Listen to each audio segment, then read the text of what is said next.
I wouldn't normally wear party dress like this, but we were having some electronics difficulties this morning, and we're running late. So I grabbed the first okesa I could find, and it happened to be this one. So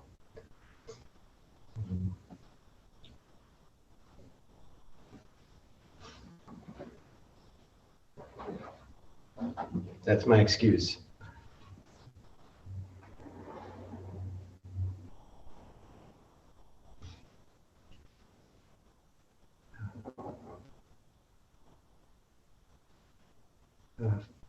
For a while there, I wasn't sure if I was going to be able to see anybody. So I thought perhaps we might just have audio. And it reminded me that a few mornings ago, during Zazen, it was not super early. It's like 6:30, and some of the kids, neighbor kids, were outside, which is a little unusual at that hour. And they were having fun, and we were in here listening, and it was kind of thrilling to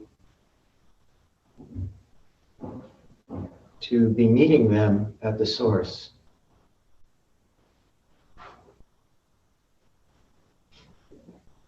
Now, I know I've been speaking pretty often, I guess, lately about following the stream to the source, and I suppose for the time being it's my favorite meditation instruction. But it keeps coming back.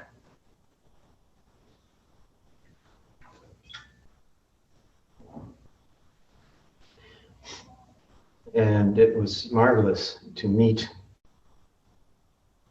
the neighbor kids at the source. And I hope none of you are thinking, oh, how clever that Myō knows how to do that. I hope nobody's thinking that, because if you are, it means my teaching has been deficient.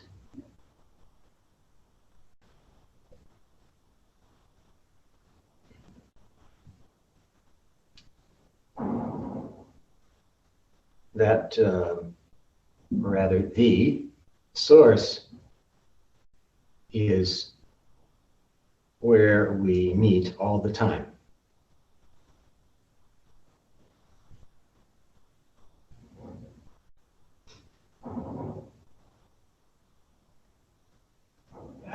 I suppose maybe some of you are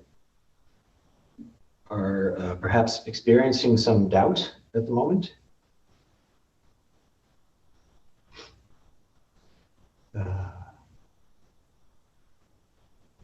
If so, would anyone like to confess to experiencing doubt at the moment? There's some brave souls. All right.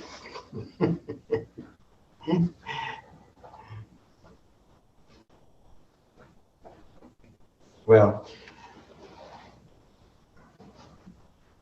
I hope you know that experiencing some doubt does not somehow put you out of the running or out of the sangha or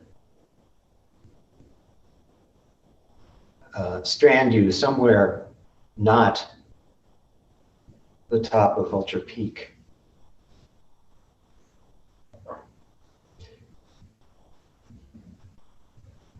Of course,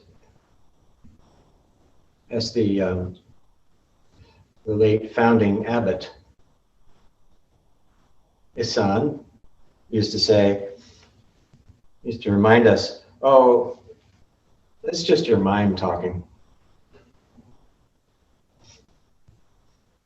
And he's quite right, of course.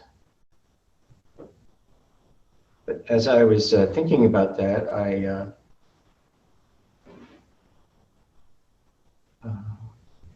remembered our mountain seat ceremony here, which we had. How long ago was that now? Anyway, it's a few years already. And so maybe, maybe you've had enough time to reflect on whether or not that was a big mistake.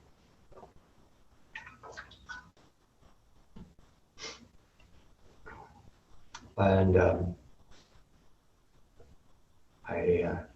regardless, I feel I should apologize for a variety of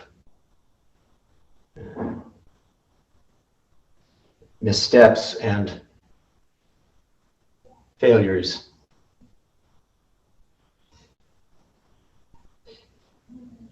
As we force the head monk to say during the head monk Dharma inquiry ceremony, my mistakes are legion. They fill heaven and earth, leaving me nowhere to hide.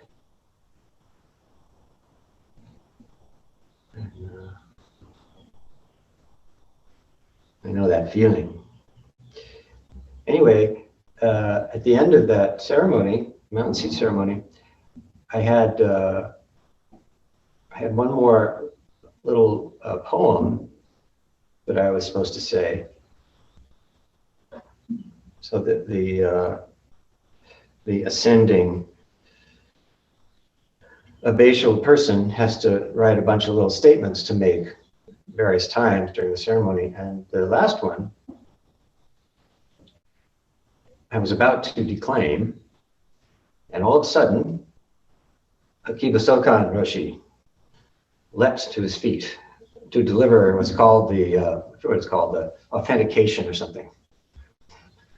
I'm standing there, and so I didn't get to say it.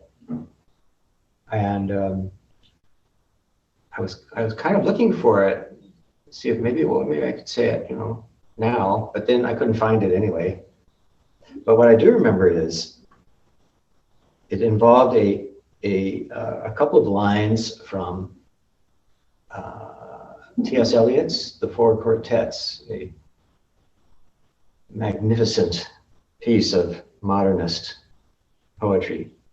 And at the end, he says something about something like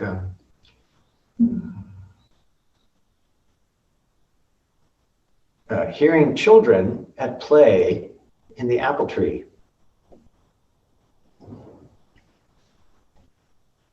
And he says, you can't see them,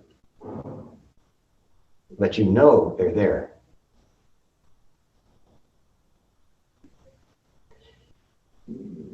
And our Buddha Dharma is like that.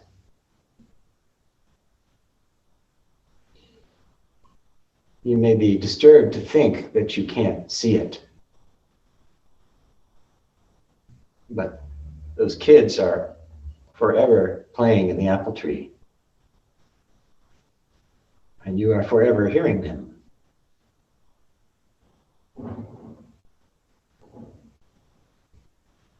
Which is why we so often say, well, why don't you just be still and listen a while?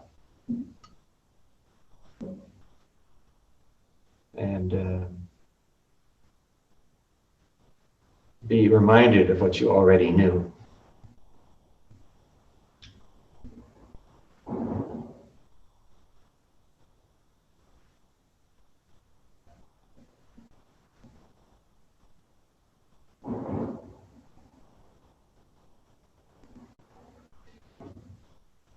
If you wish, you could, or we could close our eyes and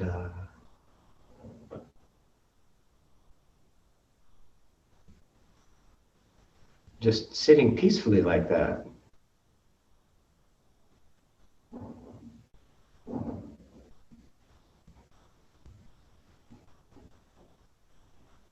We could ask, or I could ask, where do you think this is?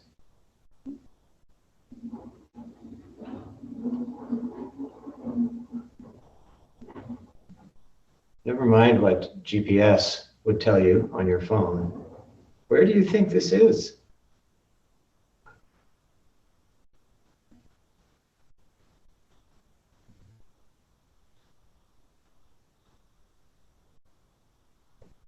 If not the heart of all the unfolding realms.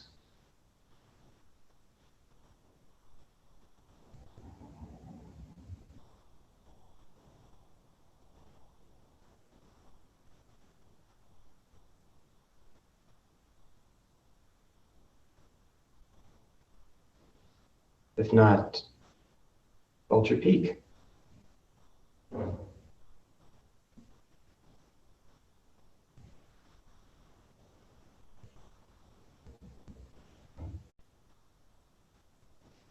If not the ancient monastery at Shaoxi, where the sixth ancestor taught.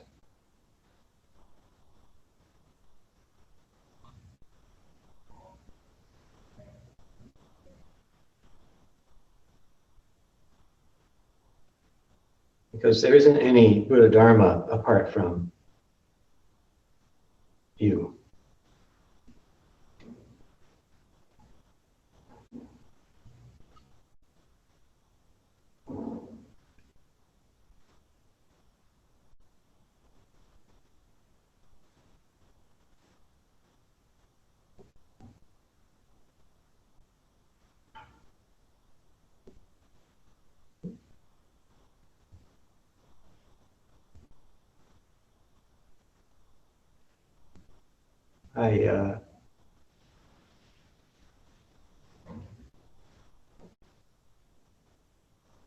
I talked to the sangha. I Zoomed with the sangha in Sacramento on Monday evening, and I also belabored them about following the stream to the source. And I introduced some of them, I guess, to Long Wei's poem, where that appears.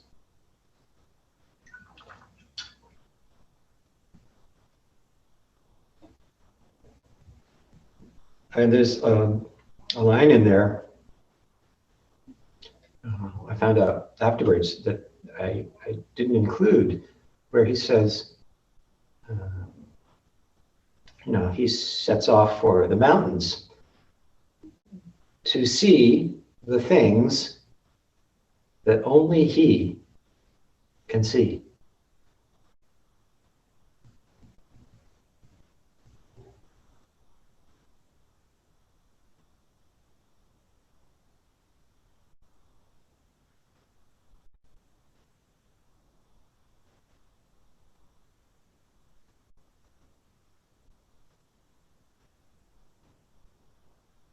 And that, of course, was his world, so to speak.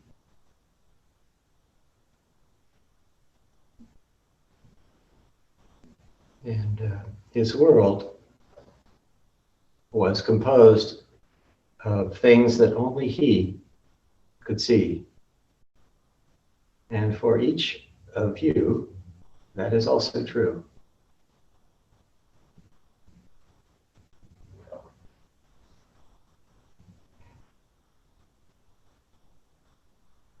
Maybe I'm imagining it, but I feel a current of boredom flowing through the Great Assembly. And I agree, I think, with Oscar Wilde, somebody who said, boring people, that's the worst sin. Do not be boring. So I'm sorry, it's not very exciting.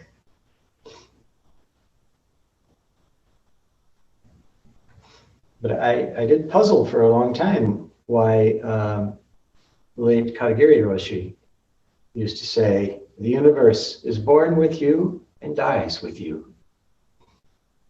I mean, talk about a remark that flies in the face of all of our Western rationalism. I mean, it just sounds like an invitation to solipsism. But it's not, of course.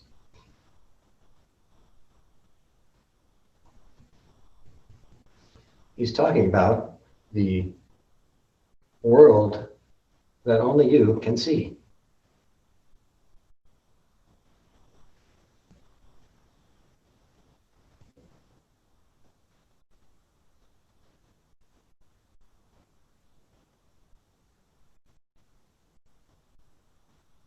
And though all those worlds, in a manner of speaking, meet at the source, they're not identical.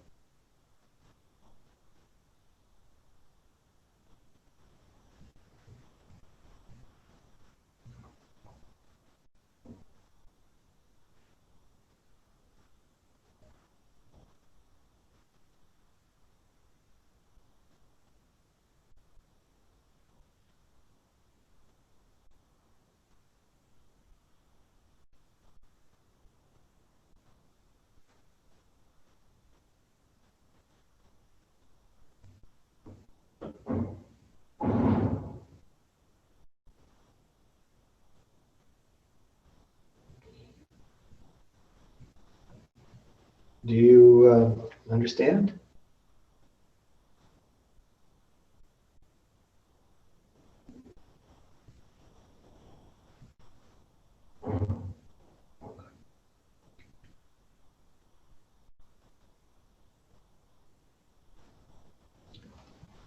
Well, I think you do, and if you think you don't, it's just your mind talking.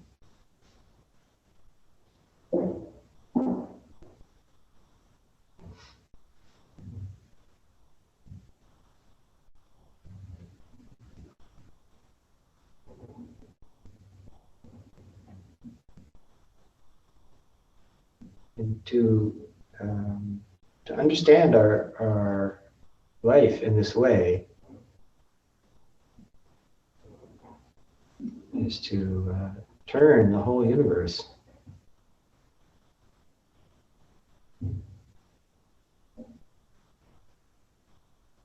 and to confer upon each of us over and over again the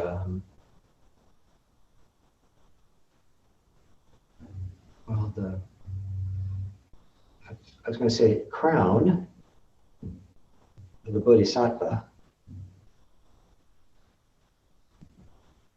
And then I thought, maybe I should say the cross of the Bodhisattva.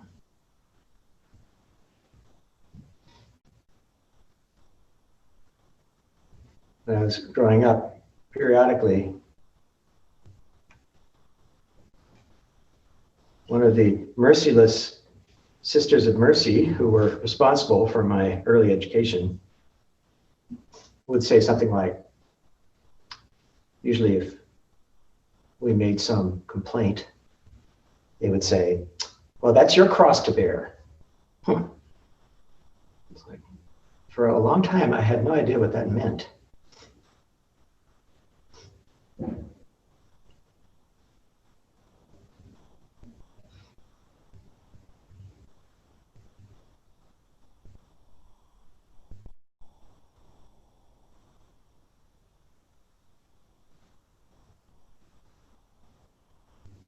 So anyway, I don't know, crown or cross, not so important.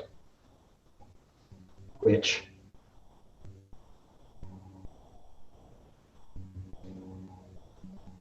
The Bodhisattva's career is unlike any other.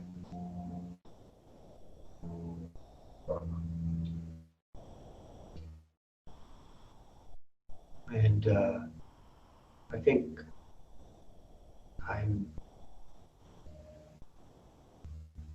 I acquired enough years at this point and seen enough projects crash and burn that I don't really care about much else, honestly.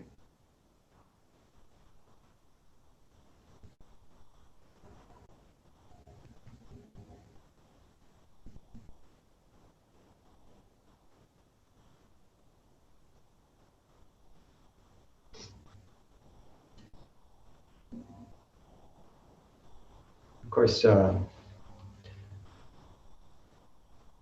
sometimes people say something like, well, yeah, well, if I come over there and strangle you, I bet you'll care about air. Huh. Like, yeah, well, okay, probably. Taking the longer view,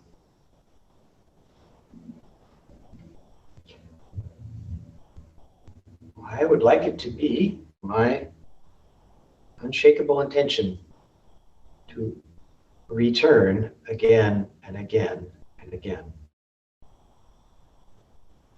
And as Shantideva says, to dispel the misery of the world. I don't think I'm doing that well on that score yet, but I promise to try harder.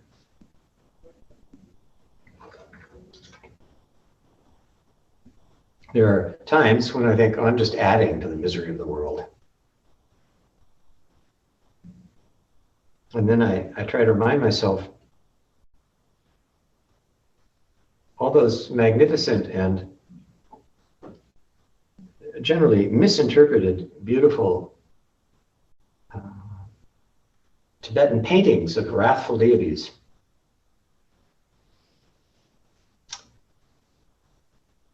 Which inspired generations of people who understood themselves to be Christians to call them devil pictures. They're devil worshippers.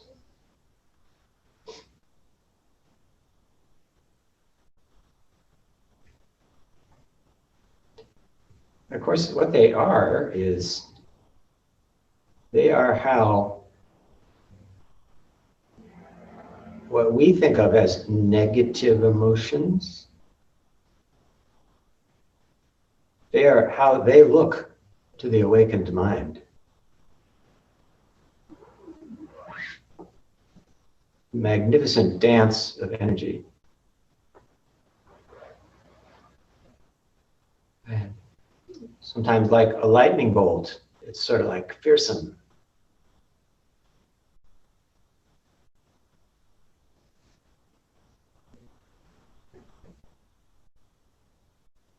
But those currents of so-called negative feelings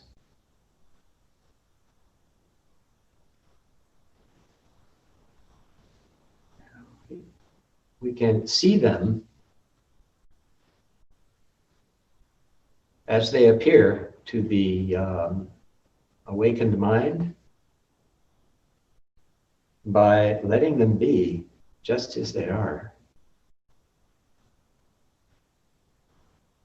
Not to approach, not to avoid.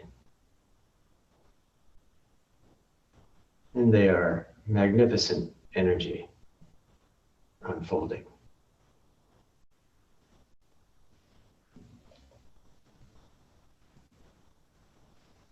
And that way, they do no harm.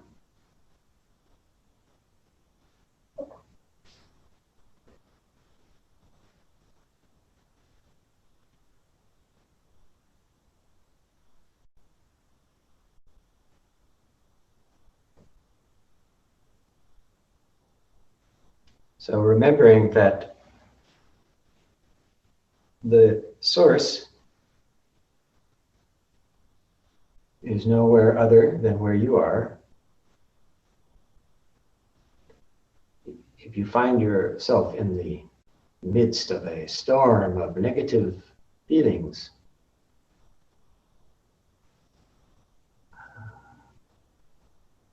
we pray that a little spark of Dharma will show itself.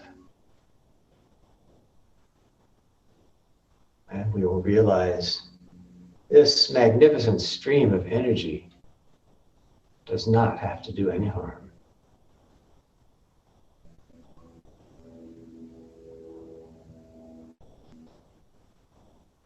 As Trungpa Rinpoche said, it may be real intense. You may be vibrating like a tuning fork, but still, no harm.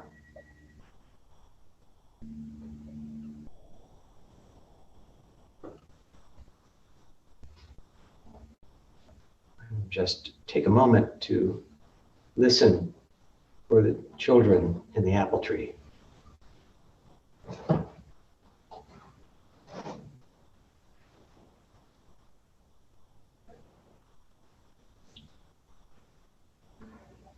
Okay, well, I sort of feel like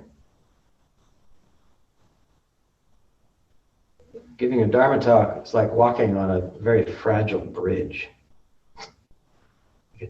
Any second break, throw everyone into a slough of despond. So I better shut up.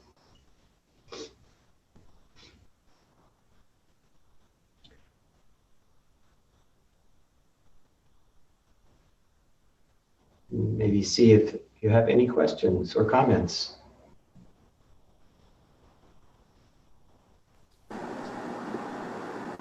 Yes, David. Do you think it's even possible to dispel the mystery of the world? I would say momentarily it may look like it is, but generally speaking, no.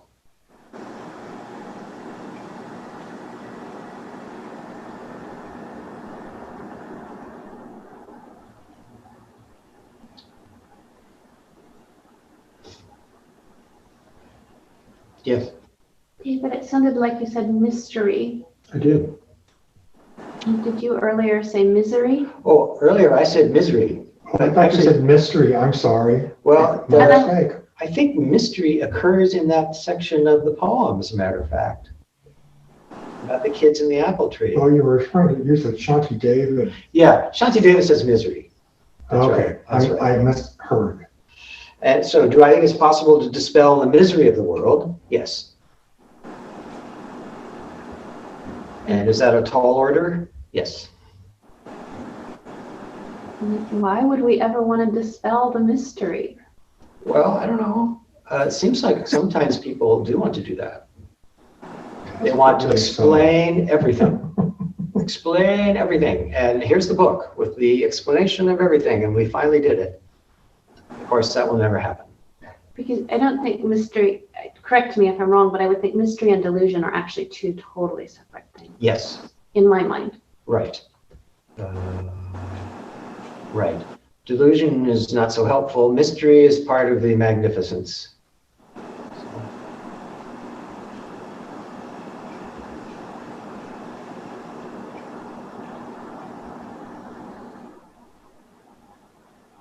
Okay, Simon.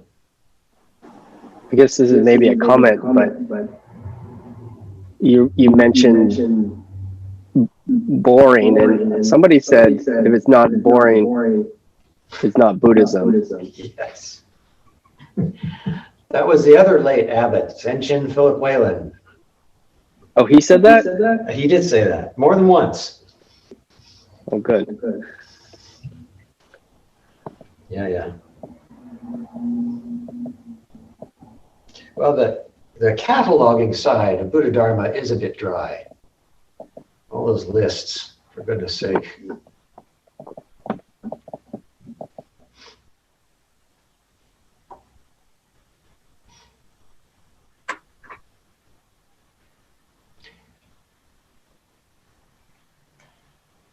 Yes, Tendo-san. Thank you. For the Tendo-san and then Janosch? yes. Of when you were saying. I'm sorry, Janosch, hang on a sec. Oh, yep. Wait a sec. I think Tendo-san is speaking, but he is muted. Can you unmute? Sure. Thank you for your talk, Myō. I I did like the part about the apple tree. And I know I've spent a lot of time thinking that like you can't see them meant that I would be able to grasp some other sensory or some other way where they were there, which was probably also a mistake.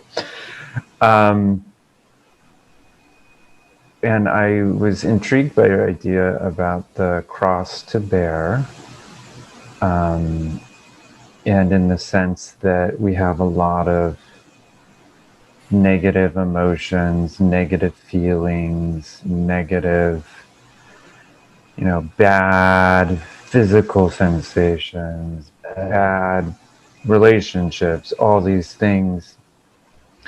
And the image of the cross and that sort of thing being something that actually is sort of salvific, or something that brings about kind of liberation. And I wondered if you might talk a little bit more about how these experiences that we did, well, I don't want, get away from me, I won't swear, just stop. How those things and how we can be part of this world, part of our world in a way that leads to liberation.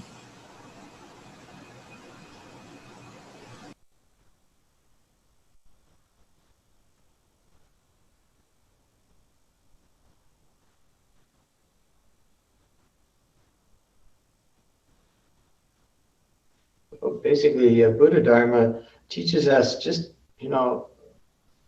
put one foot in front of the other, day after day after day,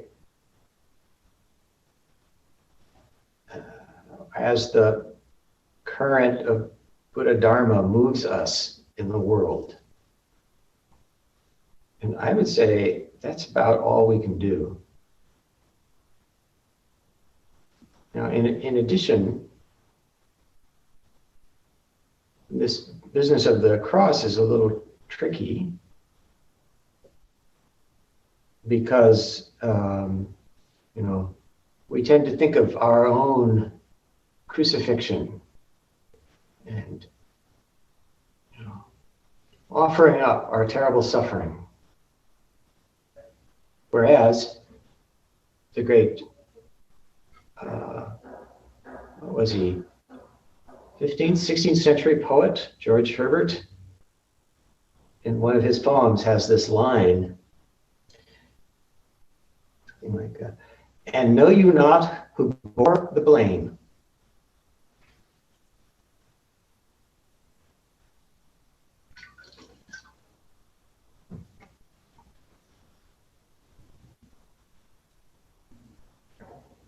That's the other side of the cross.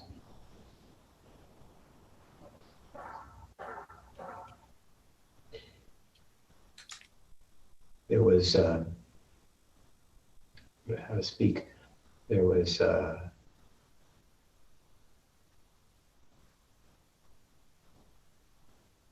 someone else carrying the burden.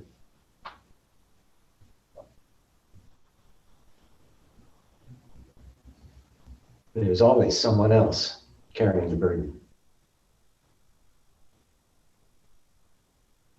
And sometimes that's you.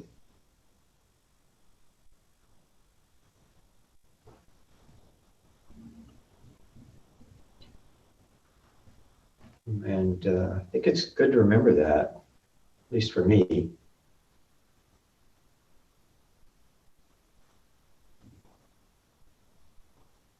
Of course, I grew up Christian, which leaves its imprint.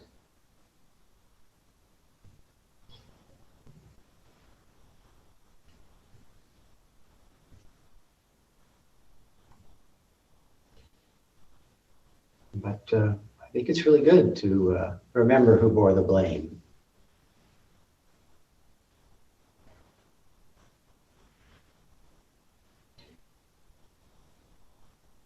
We could get into the theology of that, but maybe now's not a good time. But another time, I'd be happy to. Janos, would you like to comment?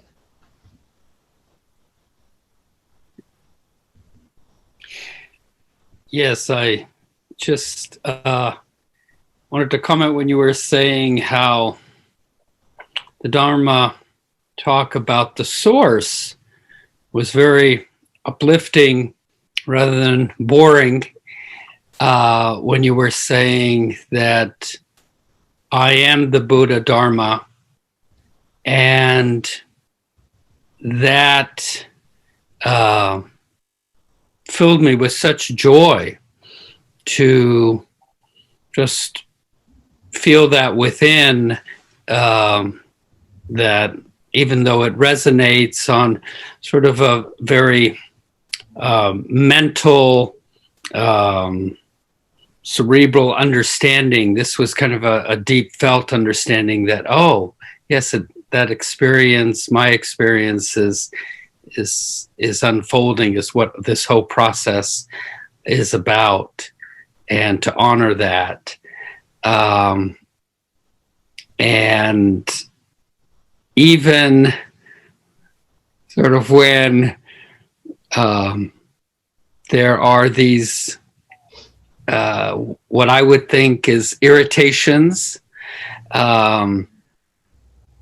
it's just another unfolding of, for example, during the meditation, the television from above, from where my husband was listening, was filtering through the floor, and so it made it difficult to focus. And then I would have to I'd get off on some kind of tangent of what I would hear, and come back. So, oh, I wish that was just quieter. And well, it is what it is. And then, I could rather accept it rather than fight it. Help me to, again, recenter and be present. So, yeah, there's all these distractions and irritations that I can get hooked up with, and yet within me, I still have this ability to feel that source, feel just within me. So, thank you.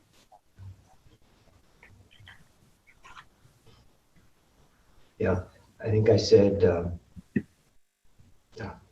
no Buddha Dharma apart from us. That is decidedly true.